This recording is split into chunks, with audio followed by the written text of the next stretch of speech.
देवी प्रपन्नार्ति हरे प्रसीद प्रसीद मातर जगतोऽखिलस्य प्रसीद विश्वेश्वरी पाहि विश्वम तुमेश्वरी देवी चराचरस्य। दुर्गा सप्तशती हिंदू धर्म का सर्वमान्य ग्रंथ है। इसमें भगवती की कृपा के सुंदर सुंदर इतिहास के साथ ही बड़े बड़े गूढ़ साधन रहस्य भरे हैं। कर्म, भक्ति और ज्ञान की त्रिविध मंदाकिनी वहाने वाला यह ग्रंथ भक्तों के लिए वांछा कल्पतरु है। सकाम भक्ति और सकाम भक्त इसके सेवन से मनो अभिलाषित दुर्लभतम वस्तु या स्थिति सहज ही प्राप्त कर लेते हैं।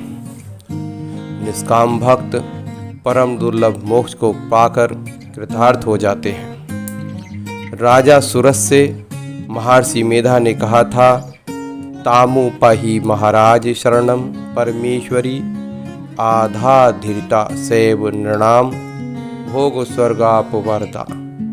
महाराज, आप उन्हीं भगवती परमेश्वरी की शरण ग्रहण कीजिए। वे आराधना से प्रसन्न होकर मनुष्यों को भोग, स्वर्ग और अपुनावर्ती मोक्ष प्रदान करती हैं। इसी के अनुसार आराधना करके ऐश्वर्यकामी राजा सुरथ ने अखंड साम्राज्य प्राप्त किया तथा वैराग्यवान समाधि वैश्य ने दुर्लभ ज्ञान के द्वारा मोक्ष की प्राप्ति की। इस आशीर्वाद स्वरूप मंत्रमय ग्रंथ के आश्रय से न मालूम कितने आर्थ, आधार्थी, जिज्ञासु तथा प्रेमी भक्त अपने मनोरथ सफल कर चुके हैं। हर्ष की बात है कि जगजननी भगवती श्री दुर्गा जी की कृपा से वही सप्तशती संक्षिप्त पाठ के रूप में हमने सभी के कल्याण के लिए संक्षिप्त मार्कंडेय ब्रह्म पुराण में जो प्रकाशित हुई है, वहाँ से आपको वीडियो के रूप में पहुँचाई है। दुर्गा सप्तशती के जब आप सब कवच करते हैं, कवच के बाद आप अर्गला करते हैं, और जब आप अर्गला करते हैं, अर्गला के बाद आप कवच अर्गला स्तोत्र करने के बाद जैसे ही आप उस स्तोत्र के लास्ट आप देखिए जब पढ़ते हैं तो आपको खुद माता ये कहती हैं कि जिनकी कृपा से आरोग्य, सौभाग्य, ऐश्वर्य, यहाँ तक कि शत्रु हानि, परम मोक्ष भी प्राप्त होती है, सिद्धि प्राप्त होती है, उन कल्याण में जगदम्बा की स्तुति मनुष्य क्यों नहीं करते। ऐश्वर्यम यत प्रसादेन सौभाग्य आरोग्य संपदय शत्रु हानि परम मोक्ष इस यूते सा न किम जने। अर्थात जिनके प्रसाद से ऐश्वर्य, सौभाग्य, आरोग्य, संपत्ति, शत्रु नाश तथा परम मोक्ष की भी सिद्धि होती है, उन कल्याण में जगदम्बा की स्तुति मनुष्य क्यों नहीं करते, अर्थात करनी चाहिए। तो भक्तों, आप बहुत सौभाग्यशाली हैं। आपने ये सारी हमारी सीरीज सुनी। हम आपका दिल से हार्दिक धन्यवाद करते हैं और माता से प्रार्थना करते हैं कि माता हम पर और आप पर अपनी दया दृष्टि बनाए रखें।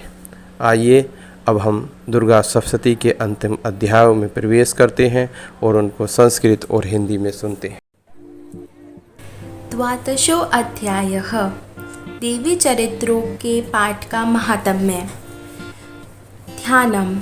ओम विद्युद्यामस्प्रभां मृगपतिस्थ कंदिस्थितां भीषणां कन्याभिः करावालखेटविलसदस्ताभिरासेवितां हस्तैश चक्रगदा शिखेटविषि शखाखासचापं गुडं तर्जनीं बिभ्राण मनालात्मिकां शशिधरां दुर्गां त्रिनेत्रां भजे। 12वां अध्याय देवी चरित्रों के पाठ का महात्म्य। हम 3 नेत्रों वाली दुर्गा देवी का ध्यान करते हैं। उनके शियंगों की प्रभा बिजली के समान है। वे सिंह के कंधे पर बैठी हुई भयंकर प्रतीत होती हैं। हाथों में तलवार और ढाल लिए अनेक कन्याएं उनकी सेवा में खड़ी हैं। वे अपने हाथों में चक्र, गदा, तलवार, ढाल, बाण, धनुष, पाश और तर्जनी मुद्रा धारण किए हुए हैं। उनका स्वरूप अग्निमय है तथा वे माथे पर चंद्रमा का मुकुट धारण करती हैं। ॐ देव्युवाच एभिस्तवैष मां नित्यं स्तोषते यः समाहिता तस्याहं सकलां बाधां नाशयिष्यामि संशयम्। देवी बोली, देवताओं जो एकाग्रचित होकर प्रतिदिन इन स्तुतियों से मेरा स्तवन करेगा उसकी सारी बाधा मैं निश्चय ही दूर कर दूंगी।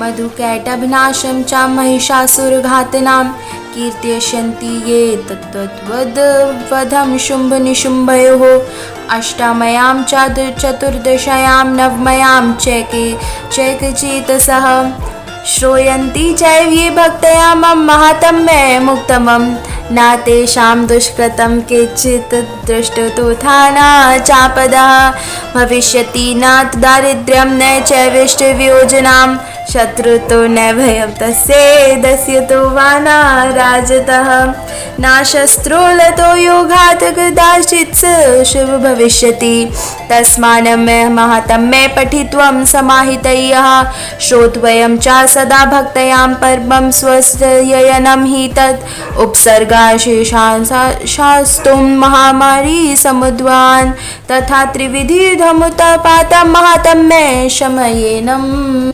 जो मधु कैटभ का नाश, महिषासुर का वध तथा शुंभ निशुंभ के संहार के प्रसंग का पाठ करेंगे तथा अष्टमी, चतुर्दशी और नवमी को भी जो एकाग्रचित हो भक्तिपूर्वक मेरे उत्तम महात्म्य का श्रवण करेंगे उन्हें कोई पाप नहीं छू सकेगा। उन पर पाप जनित आपत्तियां भी नहीं आएंगी। उनके घर में कभी दरिद्रता नहीं होगी तथा उनको कभी प्रेमी जनों के विछोह का कष्ट भी नहीं भोगना पड़ेगा। इतना ही नहीं, उन्हें शत्रु से, लुटेरों से, राजा से, शस्त्र से, अग्नि से तथा जल की राशि से भी कभी भय नहीं होगा। इसलिए सबको एकाग्रचित होकर भक्तिपूर्वक मेरे इस महात्म्य को सदा पढ़ना और सुनना चाहिए। यह परम कल्याणकारक है। मेरा महात्म्य महामारी जनित समस्त उपद्रवों तथा आध्यात्मिक आदि तीनों प्रकार के उत्पातों को शांत करने वाला है।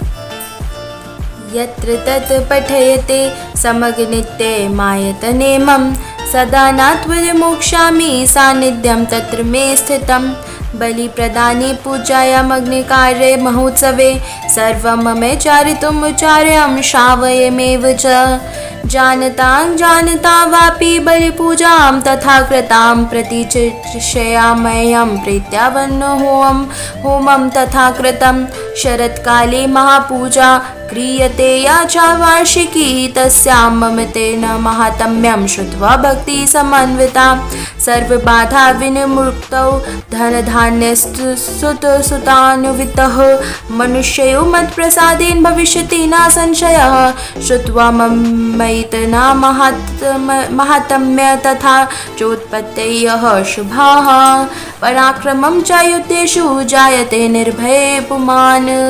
मेरे जिस मंदिर में प्रतिदिन विधि पूर्वक मेरे इस महात्म्य का पाठ किया जाता है उस स्थान को मैं कभी नहीं छोड़ती। वहाँ सदा ही मेरा सन्निधान बना रहता है। बलिदान, पूजा, होम तथा महोत्सव के अवसरों पर मेरे इस चरित्र का पूरा पाठ और श्रवण करना चाहिए। ऐसा करने पर मनुष्य विधि को जानकर या बिना जाने भी मेरे लिए जो बलि, पूजा या होम आदि करेगा उसे मैं बड़ी प्रसन्नता के साथ ग्रहण करूंगी।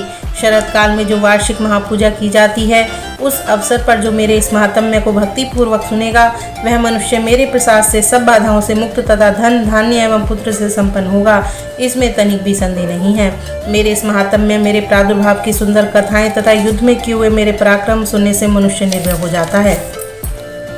रिपवः संशयं यान्ति कल्याणं चोपद्यते नन्दिते चाकुलं पुंसां माहात्म्यं मम श्रवणवतां शान्ति कर्मणि सर्वत्र तथा दुःखस्वप्नदर्शने ग्रहपीडासु चोग्रासु माहात्म्ये शृणुयान मम उपसर्गाशमं यान्ति ग्रहपीडाश दारुणा दुःस्वप्ने चैनभिदृष्टं सुस्वप्नमुपाजायते बालग्रहाभिभूतानां बालानां शान्तिकारकं संघातभेदे च नृणां मैत्रीकरणमुत्तमं दुर्वृत्तानां शेषाणां बलहानिकरं परं रक्षो भूतपिशाचानां पठनादेव नाशनं सर्वं ममैतन्महात्म्यं मम सन्निधिकारकं पशुपुष्पार्घ्य धूपेशे गन्धिदीपेस्ते स्थोदमयः।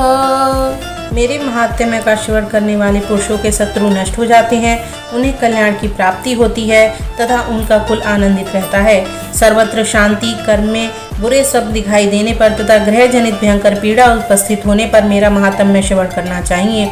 इससे सब विघ्न तथा भयंकर ग्रह पीड़ाएं शांत हो जाती हैं और मनुष्यों द्वारा देखा हुआ दुःस्वप्न शुभ स्वप्न में परिवर्तित हो जाता है। बाल ग्रहों से आक्रांत हुए बालकों के लिए यह महात्म्य शांति कारक है तथा मनुष्य के संगठन में फूट होने पर यह अच्छी प्रकार मित्रता कराने वाला होता है। यह महात्म्य समस्त दुराचारियों के बल का नाश करने वाला है। इसके पाठ मात्र से राक्षसों, भूतों और पिशाचों का नाश हो जाता है। मेरा यह सब महात्म्य मेरे समीप्य की प्राप्ति कराने वाला है।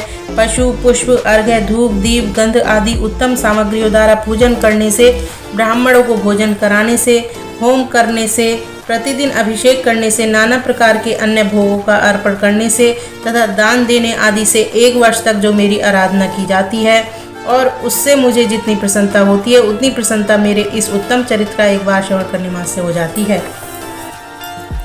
विप्राणां भोजनैर्होमे प्रोक्षणीयैर्निशम् अन्येषे विविधैः भोर्गे प्रदानैर्व्रतसरणीया प्रीतिर्मे क्रियते तस्मिन् सकृत् सुचरिते श्रुते श्रुतं हरति पापानि तथारोग्यं प्रयच्छति रक्षां करोति भूतेभ्यो जन्मनां कीर्तनं मम युद्धेषु चरितं यन्मे दुष्टदैत्यैर्बर्हणम् तस्मिन्मुच्यते वैरकृतं भयं पुंसां न जायते युष्माभिस्तूयते याशश्च ब्रह्माशिरभिः कृतः ब्रह्माणां च कृतस्तास्तु प्रयच्छन्ति शुभां मतिम् अरण्ये प्रान्तरे वापि दावाग्निपरिवारतः दस्युर्भिवः वृत्ता शून्यग्रहितो वापि शत्रुभिः सिंहाव्याघ्रानुयातो वा वने वा वनहस्तिभिः राज्ञा क्रुद्धेन चाज्ञप्तो वध्ययो बन्धगतोऽपि वा।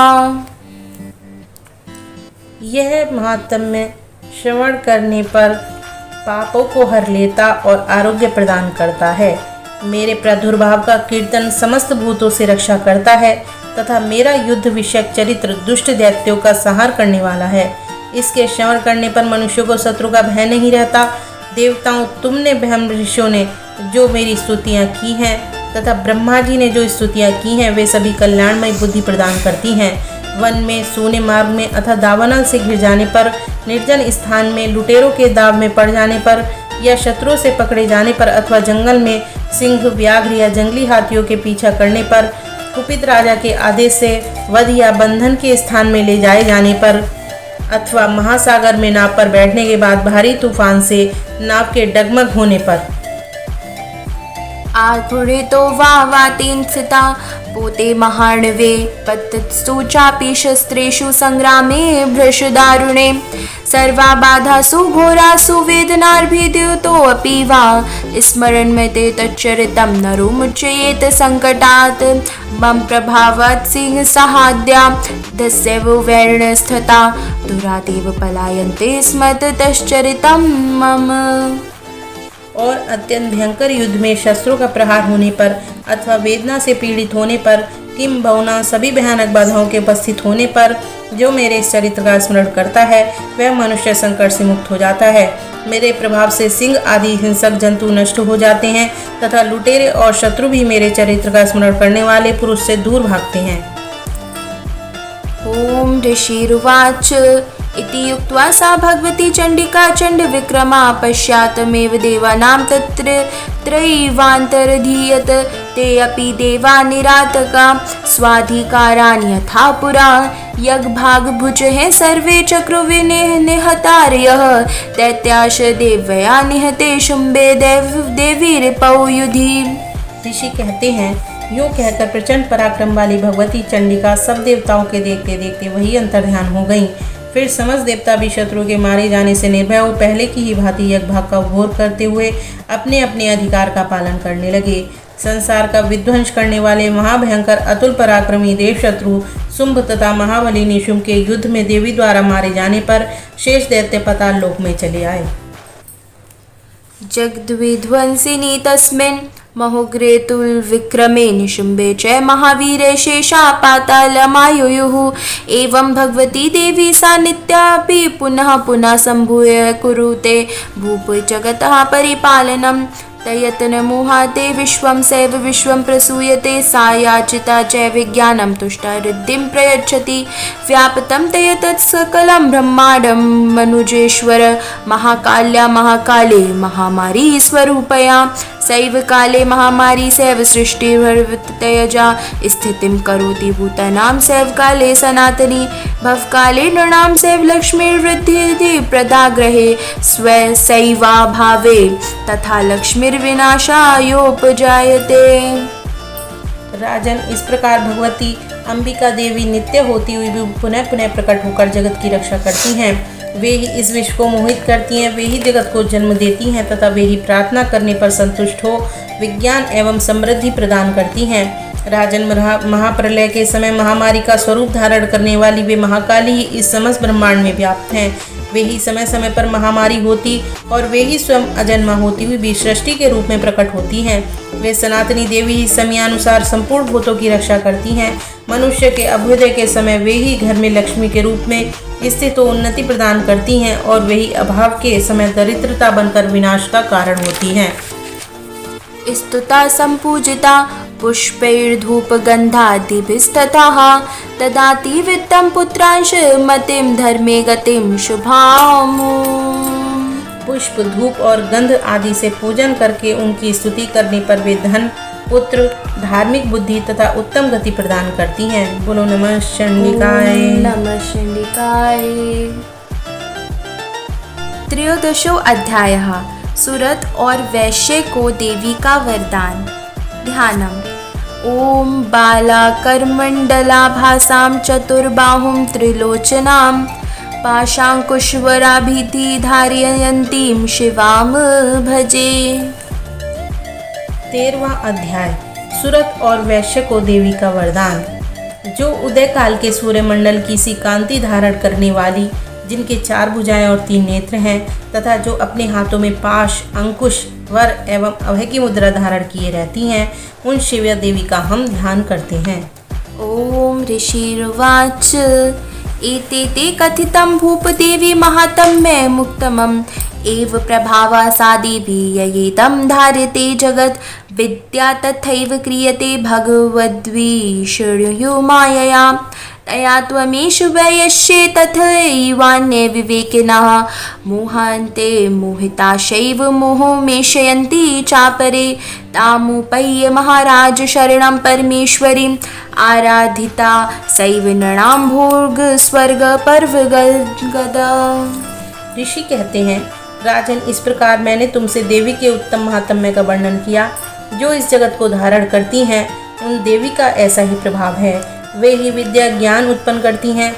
भगवान विष्णु की माया स्वरूपा उन भगवती के द्वारा ही तुम ये वैश्य तथा अनन्य विवेकी जन मोहित होते हैं, मोहित हुए हैं तथा आगे भी मोहित होंगे। महाराज, तुम उन्हीं परमेश्वरी की शरण में जाओ। आराधना करने पर वे ही मनुष्यों को भोग, स्वर्ग तथा मोक्ष प्रदान करती हैं। मार्कण्डेय उवाच इति तस्य वचः श्रुत्वा सुरतः सा नराधिपः प्रणिपत्य महाभागं तं ऋषं शस्यते व्रतं निर्विणोति मम वेवेन राज्यापरहेण च जगाम सद्य तपसे सा च वैश्यो महामुने संदर्शनार्थं बया नदीपुलेन संस्थिता सा च वैश्ये सत्वस्थिते पे देवी सूक्तं परं जपन् तौ तस्मिन् पुलिने देवया कृत्वा मूर्तिं महिमया तन्मयीं हरणां चक्रतुस्य सयः पुष्पधूपगणितर्पणयः निराहारौ यताहारौ तन्मनिष्कौ समाहितौ ददतुस्तौ बलिं चैव निजगात्रासृगुषितम् एवं समारधैत्यो श्रुतिभिर्विश्यतात्मनुः परितुष्टा जगद्धात्री प्रत्यक्षं प्रहाचंडिका। मार्कंडेय जी कहते हैं, कौष्टुकी जी मेधा मुनि के ये वचन सुनकर राजा सुरथ ने उत्तम व्रत का पालन करने वाले महाभाग महर्षि को प्रणाम किया। वे अत्यंत ममता और राज्यापहरण से बहुत खिन्न हो चुके थे। महामुनि इसलिए विरक्त होकर वे राजा तथा वैश्य तत्काल तपस्या को चले गए और वे जगदम्बा के दर्शन के लिए नदी के तट पर रहकर तपस्या करने लगे। वे वैश्य उत्तम देवी सूक्त का जप करते हुए तपस्या में प्रवृत्त हुए। वे दोनों नदी के तट पर देवी की मिट्टी की मूर्ति बनाकर पुष्प, धूप और हवन आदि के द्वारा उनकी आराधना करने लगे। उन्होंने पहले तो आहार को धीरे धीरे कम किया, फिर बिल्कुल निराहार रहकर देवी में ही मन लगाए एकाग्रता पूर्वक उनका चिंतन आरंभ किया। वे दोनों अपने शरीर के रक्त से प्रयोक्षित बलि देते हुए लगातार 3 वर्ष तक संयम पूर्वक आराधना करते रहे। इस पर प्रसन्न होकर जगत को धारण करने वाली चंडिका देवी ने प्रत्यक्ष दर्शन देकर कहा। देव्युवाच यथा प्रार्थयति त्वया भूपत्वया च कुलनन्दन मतस्ते प्रापयतां सर्वं परितुष्टा ददामि तत्। देवी बोली, राजन तथा अपने कुल को आनंदित करने वाले वैश्य, तुम लोग जिस वस्तु की अभिलाषा रखते हो वह मुझसे मांगो, मैं संतुष्ट हूँ, अतः तुम्हें वह सब कुछ दूंगी। मार्कंडेय उवाच ततो विव्रीणपो राज्यमविभ्रशन जनजन्मनि अत्रैव च निजं राज्यं हतशत्रुबलं बलान् सोऽपि वैश्यस्ततो ज्ञानं विव्रे निर्विणा मानसा ममेत्यं यहमिति प्राज्ञ संगविच्युतिकारकम्। मार्कंडेय जी कहते हैं, तब राजा ने दूसरे जन्म में नष्ट न होने वाला राज्य मांगा तथा इस जन्म में भी शत्रु की सेना को बलपूर्वक नष्ट करके पुनः अपना राज्य प्राप्त कर लेने का वरदान मांगा। वैश्य का चित्त संसार की ओर से खिन्न एवं विरक्त हो चुका था और वे बड़े बुद्धिमान थे, अतः उस समय उन्होंने तो ममता और अहंता रूप आसक्ति का नाश करने वाला ज्ञान मांगा। ओम देव्युवाच स्वल्पैर्हुभिर्नृपते स्वयं राज्यं प्राप्स्यते भवान् हत्वा रिपून् स्खालितां तव तत्र भविष्यति प्रतस्य भूये सम्प्रापये जनं देवाद्विश्ववस्वतः सार्वणिको नाम मनुर्भवान् भुवि भविष्यति। देवी बोली, राजन तुम थोड़े ही दिनों में शत्रुओं को मारकर अपना राज्य प्राप्त कर लोगे। अब वहाँ तुम्हारा राज्य स्थिर रहेगा। फिर मृत्यु के पश्चात तुम भगवान विवस्वान सूर्य के अंश से जन्म लेकर इस पृथ्वी पर सावर्णिक मनु के नाम से विख्यात होगे। वैश्यवरे त्वया यस्य वरोस्मतोऽभिवाञ्छितः तं प्रयच्छामि संसिद्धये तव ज्ञानं भविष्यति। वैश्यवर, तुमने भी जिस वर को मुझसे प्राप्त करने की इच्छा की है उसे देती हूँ, तुम्हें मोक्ष के लिए ज्ञान प्राप्त होगा। मार्कंडेय उवाच इति दत्त्वा तर्यो देवी यथाभिलषितं वरं बभुवा निर्हिता सद्यो भक्त्या ताभ्यामभिष्टुता एवं देव्या वरं लब्ध्वा सुरथा क्षत्रियर्षभः सूर्याजन्म समासाद्य सार्विण भवति मनु एवं देव्या वरं लब्ध्वा सुरथः क्षत्रियर्षभः सूर्याजन्म समासाद्य सार्विणर्भविता मनु क्लीं ॐ। मार्कंडेय जी कहते हैं, इस प्रकार उन दोनों को मनोवांछित वरदान देकर तथा उनके द्वारा भक्ति पूर्वक अपनी स्तुति सुनकर देवी अंबिका तत्काल